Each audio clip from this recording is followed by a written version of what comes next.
Hi, friends. Lauren here.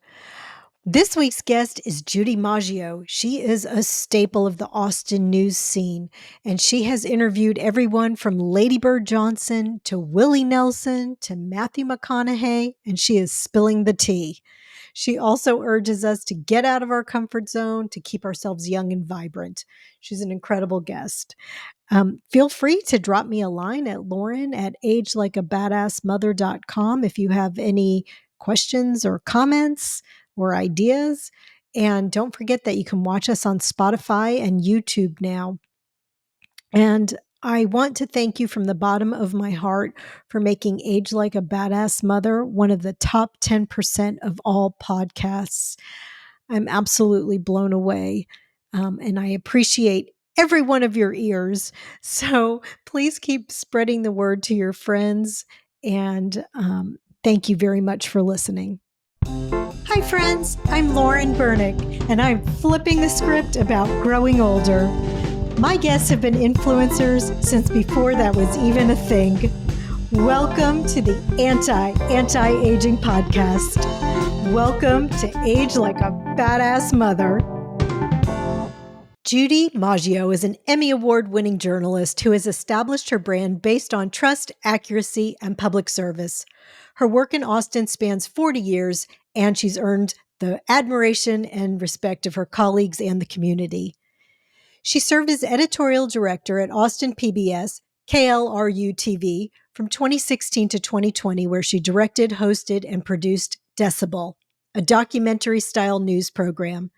She also hosted ATX Together, a public affairs program on timely local issues. Prior to her work at PBS, Judy served as managing editor and co-anchored the weeknight newscasts at both KVUE TV from 1981 to 2003 and CBS Austin from 2003 to 2014. Among her many accolades, the Liz Carpenter Lifetime Achievement Award from Women Communicators of Austin and the Trailblazer Award from the Alliance for Women in Media. In 2021, Judy co-founded ATX Good News, a media company sharing positive, uplifting stories about Central Texas. She also runs Judy Maggio Media, her communications business offering her services as a writer, producer, moderator, and on-camera talent. She has a million jobs because she's terrible at relaxing. Please welcome Judy Maggio.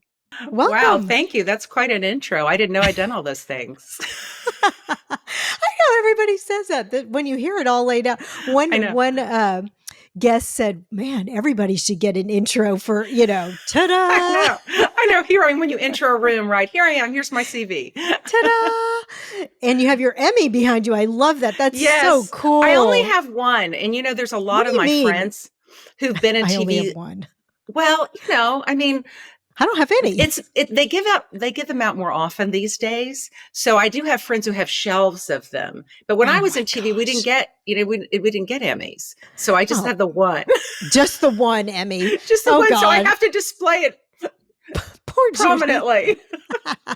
That's awesome. I love it. Yeah, I remember watching you on the news all the time. Do you get recognized in Austin a lot? It depends. There are a lot of people who've lived here since they were born, like longtime native Austinites. They sometimes recognize me, and then older people who watch the news recognize me. One guy walked up to me recently. I was leaving like Rudy's barbecue, and he goes, "When I see you, I think of my mom making dinner." And this guy's like 50, and I was like, okay, right. That's a nice memory. But yeah, people are always super nice, though. People are always very, very kind. I bet there's a lot of people who are like, "Where do I know you? Did we go to high school together?" Oh my gosh, yes. Yeah. That happened a lot more when I was on TV regularly. They'll go, "How do I know you?" And I said, "Put a box around my head, and then maybe you'll remember that's how you know me." I did that once to this poor guy. Do you remember Rudy Tomjanovich? I think that's his name. He was the coach of the Rockets. Yes, of course. And I grew up in Houston, and I was at this restaurant, and this poor man, I was like, "Where do I know you from? Do I know you from here? Did we work together?" And he never said, "I'm the coach of the Rockets. You see me on TV all the time." And he just let me go on and on. And he was like, "No, I never worked there." And I He never left her let off like, on. no. And Hey, then I that's a kind left of a fun tactic. I need to try that. and then later I was like, oh, I'm an idiot. I know where I know him from. So you've interviewed so many amazing people. Do you have a favorite that you've I interviewed? do. I Who actually is it? do. Lady Bird Johnson. Oh my I did gosh. one of the last on-camera interviews with her because she was at that time she had macular degeneration and she was losing her eyesight. And we got to walk around the Wildflower Center together, arm in arm. I was kind of helping to guide her around because like I said, she was losing her eyesight, and she just had this way of answering questions that sounded kind of like poetry. Like I said, Lady Bird Johnson, why did you choose the environment as your big cause when you were in the White House? And she said, you must choose paths that make your heart purr. And it's like, make your heart purr. I mean, who talks like that? Oh It's my like, she gosh. was just lovely. And I've always respected her. I think that people don't realize she was LBJ's secret sauce. I mean, she was Oh behind yeah. the scenes. She's a brilliant businesswoman. And I've always, as I said, admired her and respected her. So that was a real thrill for me to get to sit down and talk with her. Oh God, I cannot even imagine. I'm thrilled just heering about it. It was What wonderful. what year was that? I don't remember when she This would passed. have been about 19. I'm dating myself, but we were talking about 1900. aging. It was about 1996. I think it was Wow. 1996. I can usually figure out what year it is by how big my hair is. Right. Like in the 80s, it was really permed and big, and like the weird, glued down style, and then it kind of came down over the years. It came down over the years. Oh my gosh, that's so funny. Um, sh- well, do you call so we live in Austin. I know you from mutual friends in Austin, but Yeah, we have a lake named Lady Bird Lady Lake, Bird which is Lake. a river actually, I think. Yes, the Colorado But River. Right. and we used to call it Town Lake. I still Right. call it Town Lake. Do you call it Lady Bird Lake I try or to call it Town Lady Lake? Bird Lake. It's an interesting story because she did not want the lake named after her, really, Oh, because she really? planted all of those beautiful flowering trees that the flower in the spring. That I'm not sure what they are, but I'm not a botanist. I don't know the names of all the stuff. Me But either. she really didn't want that recognition, but everyone wanted to give it to her. So after she died, that's when they started calling it When they Lady Bird changed it. Lake. Oh, well, But I try to call it Lady Bird Lake because I do think that she did so many things to beautify our country, our mm, community, and it's another way to honor her. But I yeah. forget sometimes to call it Town Lake too. I know. I think people who've lived here a long time still call Yes. it Town Yeah. Lake. Okay, so you've interviewed. I don't even know who all but I'm just going off some people I think I know that you've interviewed. Can you just give me like 1 to 2 words, or you can give me a few more if you need to, just to Sure. describe each person when I say them? Dan Rather. Oh, You can I say more he, than 1 to 2 words. Say what you he's need to my say. journalism hero. And having him here in Austin has been a treasure because I've gotten to know Dan and his family, and I've always admired his work. I think he is in journalism for all the right reasons, to seek the truth. And it's a treasure to have him in our community and call him a friend. And I've gotten to interview him several times over the years, and Mm. actually got to go to his house and have coffee with him, he and his wife. So yeah, that's been a lovely gift in my life. Oh God, you're a lucky lady. You have I a am. lovely life. It's been a great career, Yeah, I that's have a to nice say. one. What about Matthew McConaughey? Oh, Matthew and I ended up working on the same project right after I left commercial TV. It never really got off the ground, but I got to go to a lot of meetings with him. Uh-huh. And when we were eating around a table and they brought out these plates of barbecue and we finished, he took my plate to the kitchen and I said, I'm Oh, going to tell everybody that Matthew McConaughey took my plate to the kitchen. he cleared my plate. Well, Super that's nice nice. guy. Yeah, super Yeah. nice guy. Again, lucky to have him in Austin. He was a big Meals on Wheels supporter when my husband ran Meals on Wheels as the VP of communication. He wasn't the head honcho, but VP of communication. Matthew and Camilla would always come and deliver meals, and so I get to visit with him and talk with him, and we have some mutual friends. So yeah, he's great. He's very down to earth Texan. He seems like. What about Adrian of Yoga with Adrian. Oh my don't know God, I if love people you. love I her. love Adrian. Her. I love Oh her my gosh. dog. What's his name? Benji? Benji actually jumped up on me and like hugged me. Oh, I You love know, that when dog. we were doing the interview. So not only did I get to interview her, I got to do yoga with her. This was right before shutdown. So this was like February of 2020. And I did a big feature on her when I was working at Austin PBS. She was so sweet. We spent half a day together. She made me tea. We did yoga. I was so excited. I've rarely done this. It sounds so silly, but I was so touched by sitting in her kitchen drinking tea and interviewing her that I started crying. Are you kidding? You've interviewed Dan right Rather at the and Lady beginning Bird. of menopause or something. You know, it's like I was just like, I'm so moved by this interview. Oh my gosh! And but yeah, she was so lovely. I know of all the Adrian. people. Yoga with Adrian brought me to tears. Oh my gosh! If y'all don't know Yoga with Adrian, just Google Check it her. out. And just do one of her online yoga classes with her dog. I still lying do on the it. mat. Oh, I do. Yeah. I love her. And also it got me through the pandemic. Of course. You know, because the gyms were shut down and, you know, everything was just chaotic for a while. And it's like, okay, I can do my daily yoga with Adrian and feel grounded and feel like I got a little exercise too. Yeah. I think that's when a lot of people might have discovered her. Yeah. That was definitely one of my saviors. Willie Nelson. I've just realized I'm giving you much longer answers than I don't one or care. two lines. 1 to 2 is stupid. That's ridiculous. Just tell me. My favorite part of the Willie Nelson interview, he is so gracious and so kind. And we waited outside his bus. This would have been around the year 2000. We waited outside his bus because he was singing with Dennis Quaid was up on stage with him. Oh my God. Singing with him right after he and Meg Ryan got divorced. So he was like, you know, he had this really cute little young thing on his arm and everything. Yeah. Hope Dennis I'm not, Quaid. you know, denigrating Dennis Quaid too much. No. But anyway, so he was he was getting on the bus with Willie as we're waiting to get on to interview him. And I thought, we're never going to get on the bus because Dennis Quaid is on the bus with Willie. So Dennis Quaid is in the house. Dennis Quaid is in the house. So finally, like 20 minutes later, we get on the bus with Willie and we sit down, we're all set up. And Willie looks at his road manager and says, hey, who was that guy on the bus with us? And the road manager goes, Willie, that's Dennis Quaid. And Willie looked at his road manager. He goes, who's Dennis Quaid?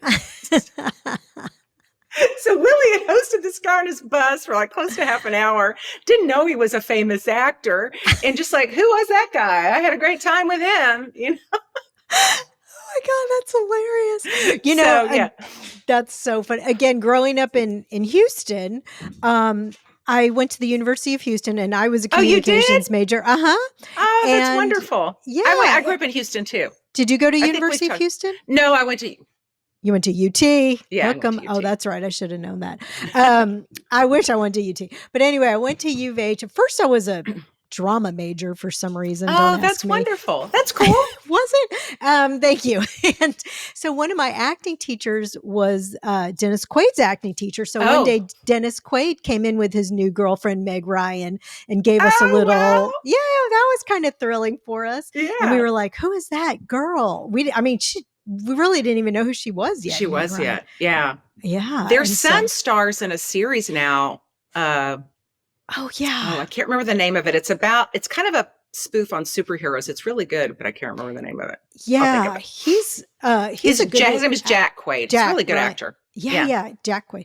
So he's a good little actor. Okay. Did you ever interview Walter Cronkite or meet Walter Cronkite? Yes, I did. I have a great picture of that. Okay.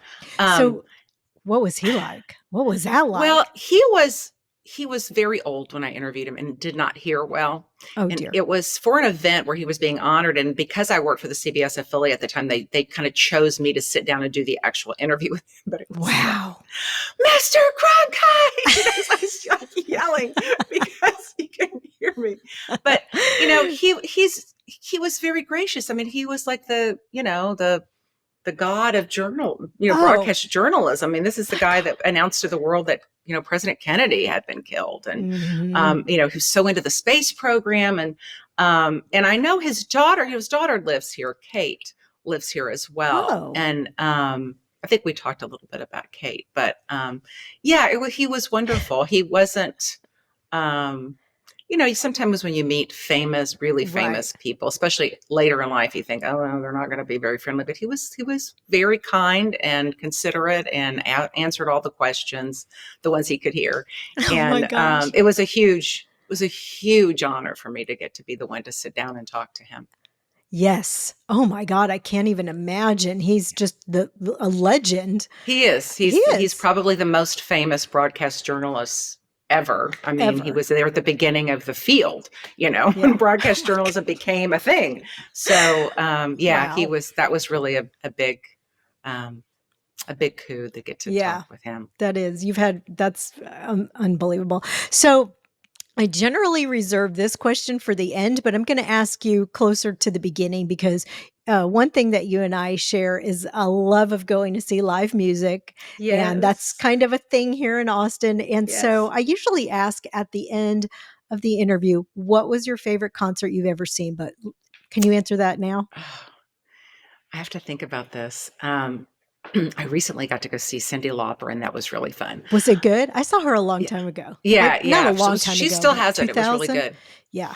I would say it's a tie, probably between Paul McCartney. That was probably 10 years ago at least. Um, but more recently, Dolly Parton. I love Dolly Parton. Who Oh, doesn't love who Dolly Parton? doesn't? She's so impressive. She's so smart, and she's done so many great things with her life, and her music appeals to everyone. So I would Yeah. have to say Dolly Parton. Where Yeah. did you see her play? I saw her at South by Southwest. Mhm. So I stood in line because I had a badge through a friend, and I stood in line for like, I don't know, 5 hours or so. Sure. But it was really great because you got to know all these cool people in line with you. So I was like towards the front of the line to go see Dolly. And she played for like an hour. And then she had a sit down interview with someone too, which was kind of cool to hear What? that part of the story too. So it was Yeah. really a neat experience. Where did she play? Was it like the It was at Paramount? What ACL venue? Moody. Oh, So it I was a love that. pretty So a tiny, intimate, yeah, it's an yeah, it was a intimate pretty venue. intimate gathering. Venue. And, Oh, of wow. course, that's why I stood in line for so long. So I thought Of I'll never be course. able to see Dolly in this In a small of small a place. venue. Yeah. I mean, Yeah. it's not that small, but you know what I mean. Oh, It's not, the other Moody the Center, big Moody. the big Moody. Yes, So that's what we confusing. call it. The little The big Moody and the Moody, big the little Moody. Moody. That's what we call it here in Austin. But that's what I was going to ask you is about South by Southwest. That's one of Andy and I's favorite thing to do. And I think it was in one of your blogs, you said, will we ever be too old for this? Because Andy and I sometimes say that to each other, but we go like every year. And Yeah.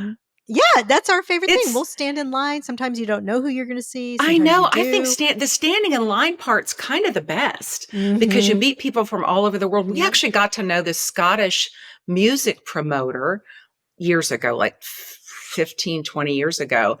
And my daughter ended up living in Scotland. And so we stayed with he and his wife in Glasgow, and we took her to school at St. Andrews. And we've Oh had my this like gosh. lifelong friendship, all because we were standing in line with this Standing in guy. And then line. we went to go see the band that he was bringing to the United States at that time. My husband was a big fan of the band, and actually he was probably the What's the connection more band? than I was. Well, they're no longer together, but their name was Cosmic Rough Riders. Oh, I never heard of them. Yeah, they're really good, but they're not together anymore.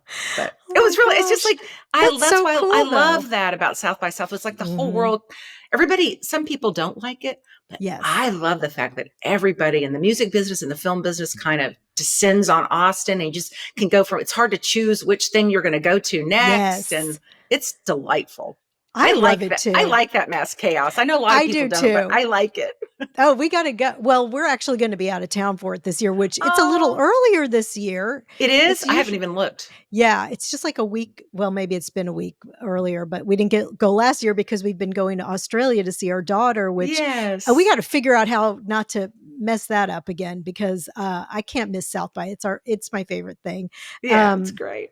I love it. Okay, so let's talk a little bit more about like what volunteer work do you do? You do.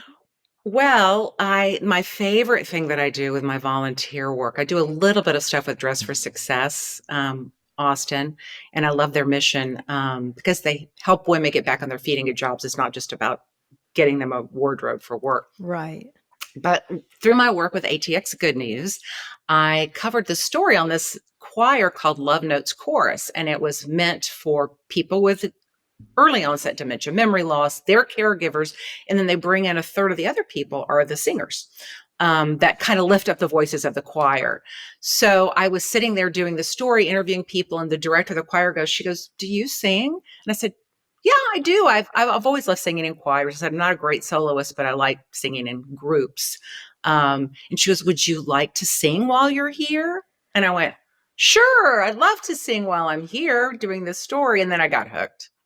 And she said, "Would you like to volunteer with us?" And so every Monday morning, I go sing with the Love Notes Chorus. And it's been one of the most meaningful ways that I try to give back. My mother had Alzheimer's, but music is one of those things that rarely leaves people with memory loss. Yes. My mother could sing the lines to every song she ever knew to the day she died. She couldn't remember what she did 5 minutes ago, Right. but she knew those songs. She often knew the alto part. So I sing alto in her honor.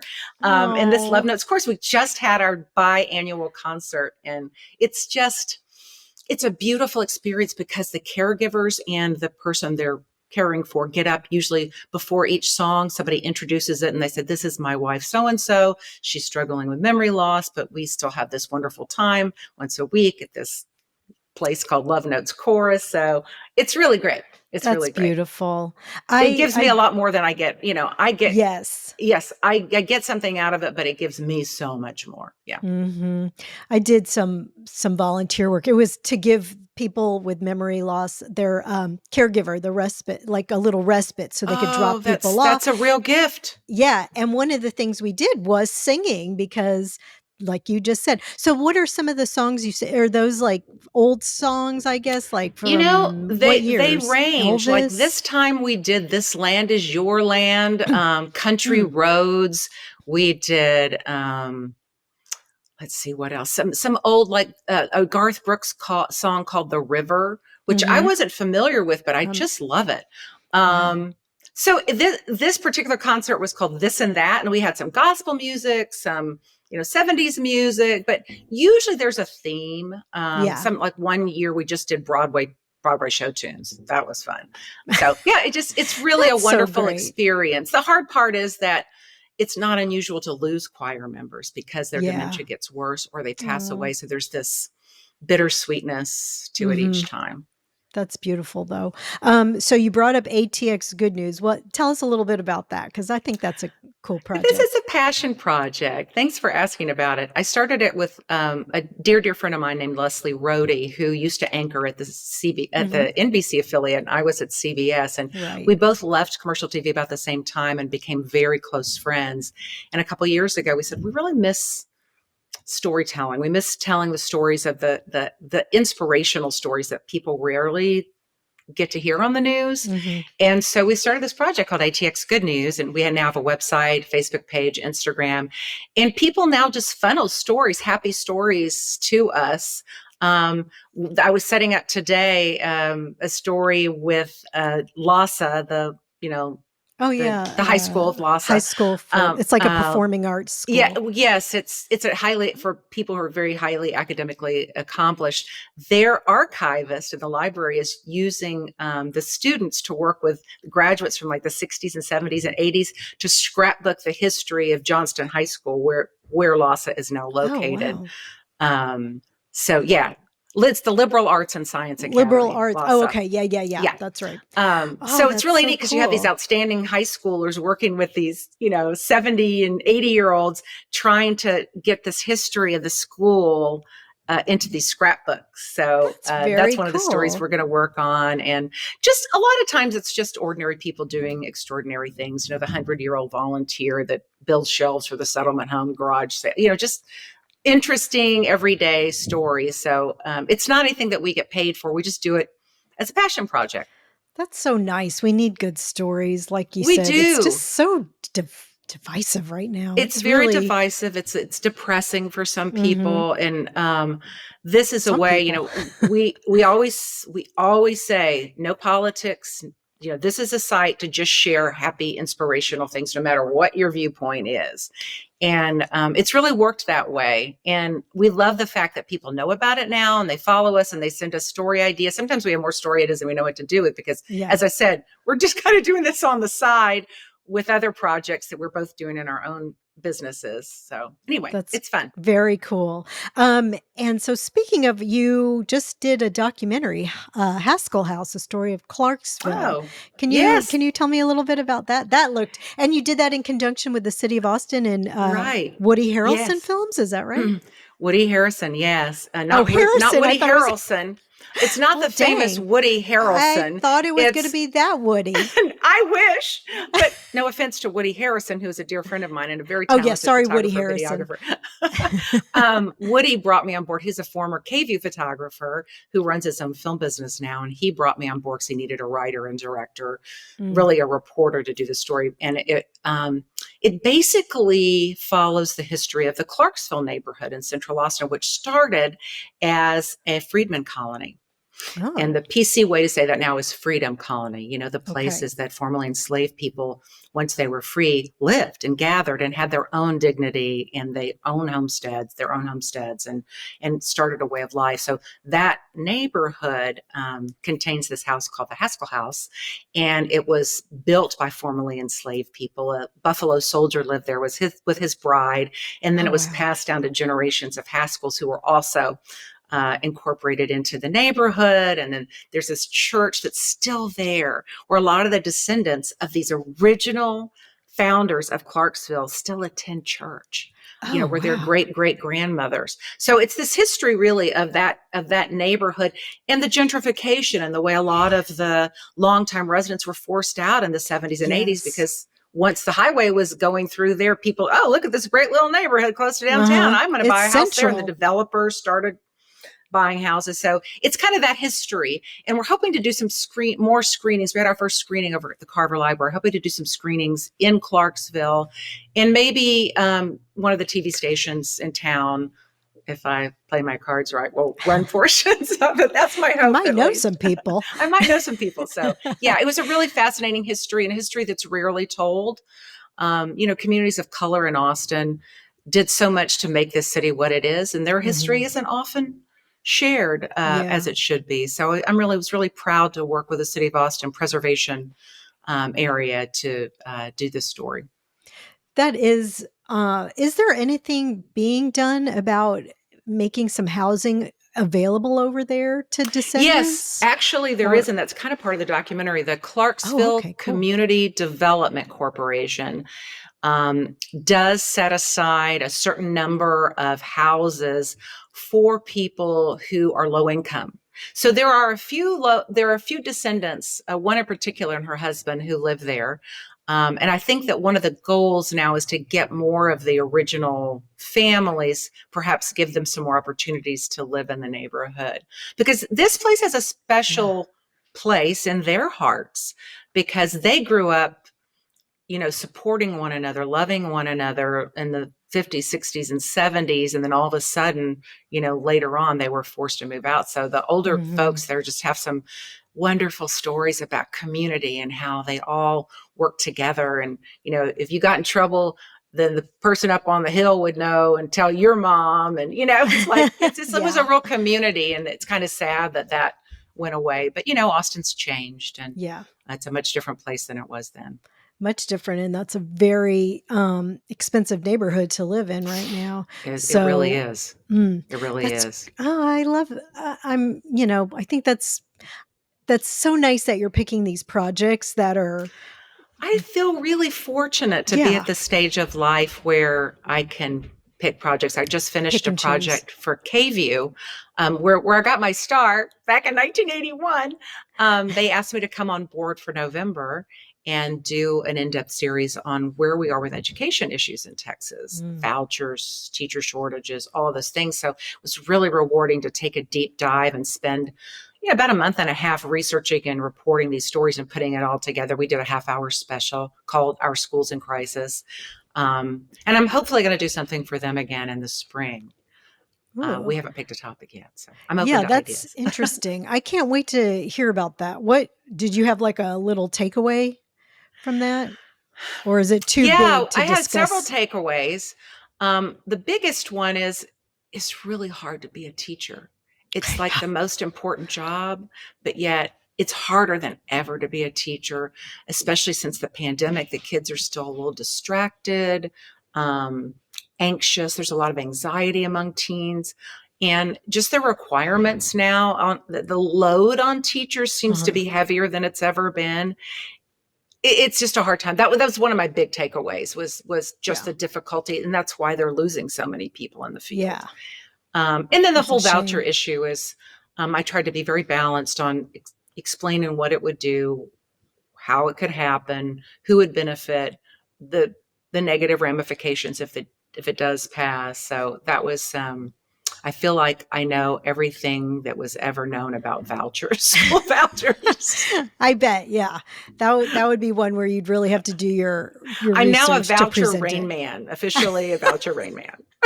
Ask me anything. That's good. All right. Well, I'm glad you got to be a voucher rain man.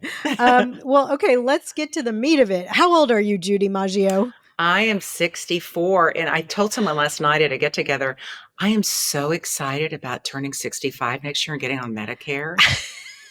I Not never the thought first those person to words would say that. come out of my mouth, but navigating the healthcare system when you don't have a full-time job, Hmm. um, is kind of hard and kind of expensive. And just like, I'm on Medicare next year. Yay! I'm going to be officially old. Hurrah! Yay! That's awesome. Oh my gosh. Well, so I think we know some of the things you do to stay young, which is like keeping busy and having your passion projects. And I guess this is your retirement, which you're not doing a great job of No, I kind of relaxing, are suck at you? it. Yeah, you suck No, at I'm not a relaxing. very good relaxer. My husband is an excellent relaxer. He can read, for half Yeah, a day and loves it. And I'm that's just too awesome. antsy. And Yeah. I admire people who are better relaxers than I am, I actually. think, yeah, I'm okay at relaxing. I don't think I could read for half a day, but I could plunk myself down for an hour or two and read. Yeah. I love that. Yeah, my husband is not a good relaxer either. Yours is, and our husbands got along really well. That's Yeah, nice. they did. They did. Your husband's adorable. I love him. Well, so is So yours. thanks. What's your daily routine like? What do you do? Well, I usually always try to exercise in the morning because I just feel better. But when Mhm. I first get up, I try to do a little yoga just to kind of set my day. And okay, even if I don't get to the gym and swim or do whatever the exercise classes I want to do, I know I have my 20 minutes of yoga. I've done that. Mhm. Um, but then I try to do a more thorough workout. But in between the yoga and the workout, I really, that's my best thinking time. So I try to sit down with a computer and go through emails. If I have any writing to do, that's usually the best time to do it. And then around 9:30, 10, I usually go to the gym, work Mm. out, depending on what else is going on during the day. But Mm. and then in the afternoons, whatever project I'm working on, whether it's ATX Good News or something for KView or a document, that's usually also when I try to get organized. It's like, okay, I Yeah. need to do this, set things up. That's more of my doing the logistics of the Mhm. business Right. side of my life. And this is going to sound kind of funny, but I worked nights for 30 years. Yeah. And I never had a happy hour. I could never go like to these gatherings of women, book clubs, and all these things. So now my life is very rich with those kinds of things. Like this week, I've had something. Last night, I was at this Media Mavens group that I'm in. The night before was like at the book club. And then tonight, I'm getting together with some longtime girlfriends for somebody's birthday. And it's like, I get to do things at night. Yes, So that I sounds really know, crazy, that's but so I really nice. relish that because I Mm, couldn't, from Monday through Friday nights were always gone, for yeah, me, because I was anchoring the news. So now it's like, I'm available for happy hour. Yes. I can go. That's I so could do good. dinner.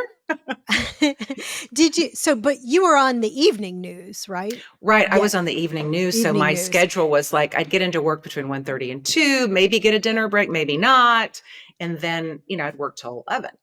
Right. So my time off was usually the mornings, which is kind of bizarre, but Mhm. I liked it. I got used to it. But I Yeah, do relish having time to do fun things in the to go evenings. It out at night. sounds like Yeah, a I can't simple pleasure, imagine. but um, it is very joyous for me to get to do those things. Yeah. Do you get, a good amount of sleep? What's your sleep like? I'm not a great sleeper. I'm not a terrible sleeper. I find at this stage of life, with menopause and things like that, it's a little more challenging. Mhm. But I think I usually get a good 7 hours. That's Um, good. and yeah, I'm proud of that. I usually get a good 7, sometimes 8. I admire people, again, like the people who can relax. I admire people who are good sleepers. But I'm a much better sleeper than I was when I was working full time Oh, and doing the yeah. news. I was always, like I'd be wound up when I'd get home and then have to Mhm. get up and take my daughter to school and, all that. So Yeah. there wasn't an opportunity to sleep that much. But now I Yeah. have the opportunity to sleep and I'm That's getting so better at it. good. We, interviewed Loriana Hernandez. Did you Oh, work with she's her? lovely. Yes. Yes. And she was, well, she had cancer, Yes. and she was talking about that she probably only slept like 3 or 4 hours a night because, Right. yeah. She And did the that morning. She did the she evening did news the for a while and then she morning. switched over and did mornings. Yeah, This was that's the challenging.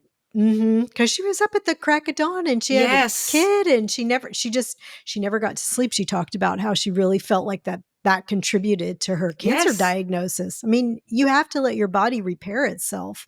That's right. And that's a Yeah. really hard shift for a mom. It's even Oh, harder than nights, yeah, yeah, because yeah. you just don't have the opportunity to get the hours of sleep in at all. So, yeah, Exactly. she's lovely. Um, she is. I adored her. We have a lot of friends in common too. Kim Barnes and Mike Oh, Barnes. You yeah. worked with Mike, I right? saw Kim Barnes last night at the You Media did? Mavens group. Oh, Yeah, Media yeah, Maven. She is a Media Maven. That's yeah. Yeah. awesome. She has a great group, the Parenting Aging Parents. That I That's just really good. love how they transitioned into that Mm-hmm. platform and are helping so Mm-hmm. many people as someone who, help with elderly parents. I think parents, I think I wish I had that resource when my parents were going through all of those things. Yeah. I think that that's one of life's hardest challenges Yep. is caring for elderly parents. There's not really a Yes. playbook. And I'm so glad that she and her husband, Mike, started that Yes. parenting aging parents group. It's wonderful. Yeah, you guys can find them on Facebook, Parenting Aging Yes. Parents. And And the I'm not website. a and website. And I'm not a big joiner of groups, especially groups like that. I don't know. It's not like me to go on and say like, this is what happened to me today and blah blah. What do you think? But I definitely gleaned a lot of information and some good resources from that. So yeah, A it was lot of helpful for people me. have, and, I'm She's just good. so happy that they're making those resources available. Yeah. And so speaking of friendships, like what is that part of what you think makes you so vibrant and healthy at this age, or your female friendships, or Absolutely. yeah. Absolutely. My husband always says, "You have more friend groups than I have friends." That's one of his favorite lines. But it's like It's true. I guess you could probably tell after talking. I'm an extreme extrovert. So the Mhm. pandemic was really hard for me because Same. I get energy off of, talking to people and engaging with people. So yes, I've had TV makes you really close friends because you're almost like down in the trenches together. So I have Yeah. girlfriends from my CBS Austin days. I have girlfriends from my KI days. And then I have mom friend groups that, we all got close, just Yeah. like you. We all got close Sure. when our kids were growing up together. And it's those circles of girlfriends. I have another group of neighbors. We're all in book club together and we socialize a lot. So it's like, and it's different ages too, which I think is important. I Yes. think it's important to have friends who are older than you are and friends who are younger than you are because you get this bigger perspective on life and the issues people are dealing with. And I've learned so much from my older friends, and I hope I'm giving decent life advice to my younger friends, many of whom, like you, have been through recent losses of parents or Yep. dealing with elderly parent issues. And I can say, here's what worked for me. Here's a good resource. And so it's just important to not box yourself in. I'm only going to hang around people who have this political persuasion or who are this age or this religious background. It's like, no, that's not why we're here. We're here really to learn from each other, and diversity is excellent. It's a great way to broaden your viewpoints of the world. You don't want to just hang around people. It's what I always tell people about news. Don't just watch one source of news that always agrees with you. I never been a big fan of watching MSNBC or Fox. It's like, I don't want my news through a filter of people. It should be giving me a balanced viewpoint of these very important issues. What news do you watch or read? Well, I've started watching more local news since now I'm working in it. The PBS NewsHour I like. I mostly listen to news. I'm a big NPR junkie. In fact, I just saw Jennifer Staten, who anchors the mornings on KUT last night, was also at this Media Mavens group is pretty cool. We need to get you involved. I would love that. Am I a media maven? Oh my yeah, could you be? It's really I would fun. love to be a media maven. But I was telling Jennifer last night, I said, I really rely on you guys because I feel like you do intelligent, thought-provoking, balanced coverage. So I listen to NPR. I read a lot. I read several local publications, The Statesman, Axios Austin. I love the Texas Tribune for state news. And then, Washington Post, New York Times, sometimes the Wall Street Journal for national news. I try to use a lot of different sources. I think that's important. Yeah, I think it's important too. Yeah, because when Walter Cronkite did the news, we all got the news from Walter Cronkite. Now we get it from, like you said, through a filter. Yeah, exactly. And that's not good for a democracy. I don't think. Good. It's not good for us. It makes us divisive, like you were saying. Okay, well, let's move on to what's the best piece of advice you have for aging well? I think the best piece of advice is getting out of your comfort zone. I think it's easier as we grow older to just do the things that we're comfortable doing. And I think challenging yourself, for example, me singing with this group, I mean, I've really sung in public in years, but going out there and going, I can do this. I can learn this music. I can learn the alto part. And it was kind of scary. I mean, it sounds funny to us. Oh, you're on TV. Why does that scare you? It's different. It's totally different. I always jump into Barton Springs on January 1st. Oh, you're one of those people. I'm one of those people. That is freezing in August. How do you get it? I guess it's probably... I don't know, but there's because I'm a little afraid of it. It's like, it's going to be awesome. cold. And so every year I start my year by jumping into Barton Springs during the polar plunge. I'm like, I did it. I am strong. That's I jumped pretty into cool. the freezing cold water no matter what it's like outside. So those kinds of things I think are empowering. I think moving out of the things that just facing your fears basically, and then moving ahead. And when you look back, you go, I did that. That is awesome. It's very empowering. I love that. That's very, very, very cool. That especially, I admire that you jump in that's probably one thing I won't be doing. It's a little I mean, like I said, I barely can get in there in August. It's freezing. A lot of people say that. Well, you have to stay in a long time. Right. You just jump in. And then what do? You get out in 5 bathrobes? I usually go with a group of women and we swim. Actually, we decorate toilet plungers. And we call ourselves the Polar Plungettes. Oh my God, we kind of swim around waving our toilet plungers. Yes, I am a nerd. I love that. That's I think I know some of those people. I think I do. Do you know Felice Grabowski? I think my friend does that. She might be in that group. She's in my book club. Oh, She's book club. Book club's the best. Don't even start. What are you guys reading in book club? We're reading the Poisonwood Bible by Barbara Kinsolver, and it's long. It's long. A bit of that. it's a bit of a slog. I really like her. I read Demon Copperhead by Barbara, and I really like that. That one was hard to read. See, I found that one easier than this one. I'm kind of slogging through it. I meant hard. Yes. The material was hard because it was hard to read about that kid. Yes, it was hard to read about him. Poisonwood Bible is my least favorite one of Barbara Kingsolver. I love a lot of her Me Prodigal too. Son, So and so yeah, it's my least favorite one also. so I'm hoping I can slog through Well, before in our book January. club, our rule is you don't have to read the book, but you do have to bring a bottle of wine. Yeah, So, that's exactly okay. our rule too. Okay, And it perfect. So works. We it do talk does. about You the don't book. have, We yeah, talk about life too. we And barely that's talk my about the group book. of younger friends. I mean, most of the Uh-huh. people in book club with me are in their 40s. So Oh, it's that's, really fun to hear what's going on with their lives, how they're dealing with yes. school issues and all of those things. I really Mm, love that those associations, those relationships. that's really good. What's your just best piece of advice in general? Doesn't have to be age related. It's going to sound silly, but really be kind. Be kind. Be kind. That You is know, good. You're not the I only one who think said that. I think our world is such, as we've been saying throughout this chat, our world is so divisive, Hmm. and people are so narrow focused on their life and what they need to get done and their belief system. And it's like, if we just opened our hearts and our minds are a little bit kinder to one another and Hmm. really listen to one another, I think you can be the most interesting person in the room by being a good listener.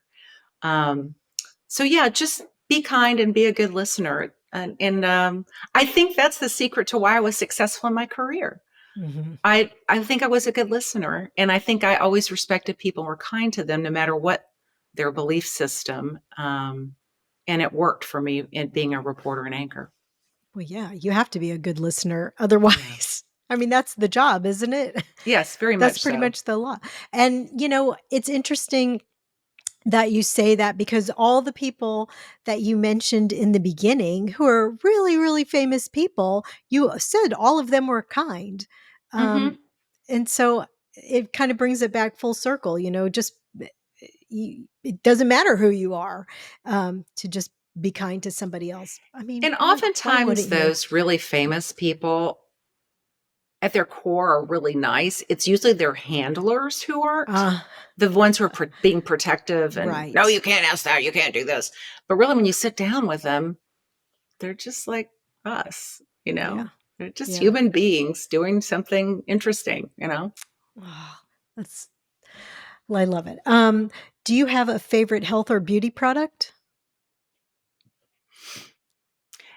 Yeah, I use ROC. Is Uh-huh. it Rock? Yeah. I use their products both for nighttime and daytime moisturizing with You like that? has sunscreen in it, and I really like them. I don't know why. I mean, I'm half Italian, so I've been blessed with good skin. Yeah, you have good skin. Thanks. So do you. Thanks. But I don't use a lot of products, but those are the things I put on at night and in the morning. Well, that's good. I think I don't have a moisturizers. ritual or anything. It's just I put some Yeah. cream on my face. I wash it Fix some cream. first. That's a good one. Do you have a public person that you admire for the way they're aging? Probably Michelle Obama, Oh, yeah, um, she's or Jane Fonda. I oh mean, yeah. Jane Fonda. I just watched a documentary about her. She's amazing. She's 87, I think. She's unbelievable. She's unbelievable. I mean, She she's really so is. strong and so vibrant. But I love what Michelle Obama has done post presidency, since she and Barack Obama have been out of the White House. She's done so many things to uplift women. She's written a few books. She'll go and give these speeches, and she's helping young people, especially young girls of color, find their voice. And I so admire her. How is she doing that? What is she doing with the young girls Well, to help they have a them? foundation, and they do a lot of nonprofit work with different groups, and that's kind of how she does that work. Mm. Yeah, she's spectacular. What did you learn from watching your parents age? I know you said your mom had Alzheimer's. That had to be Yeah, tough, and but both of them had to go to facilities for various mm, reasons. And I say facilities, they were very nice places. sure. Yes, I'm very Um, sure. the main thing I learned is I don't want to go to one of those places. Even though they were really nice, it's like I really want to try to age in place if possible. But Yes. I think that taking care of yourself, both of my parents were pretty into nutrition. My dad was really into exercise. I wish my mother had exercised more. I think it would have been great therapy for her for a lot of different reasons, as you know, mental and physical. But I think the importance of eating well and taking care of yourself. And they always had a robust social life. My parents always had a lot of friends, people over for dinner, and things like that. And I did learn that from them, that I think those social interactions are ever growing in importance as we get older. So that was another lesson from them.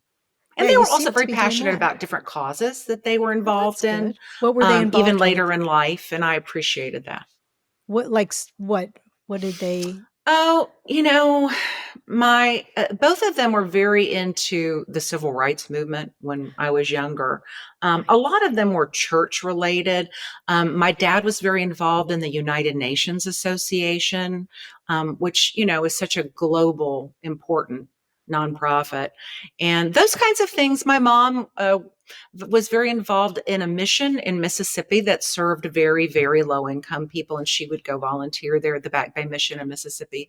So not like hugely known nonprofits, but the folks on the ground doing really important work to help those less fortunate is kind of what they were involved in. Yeah. You had some nice examples of being kind.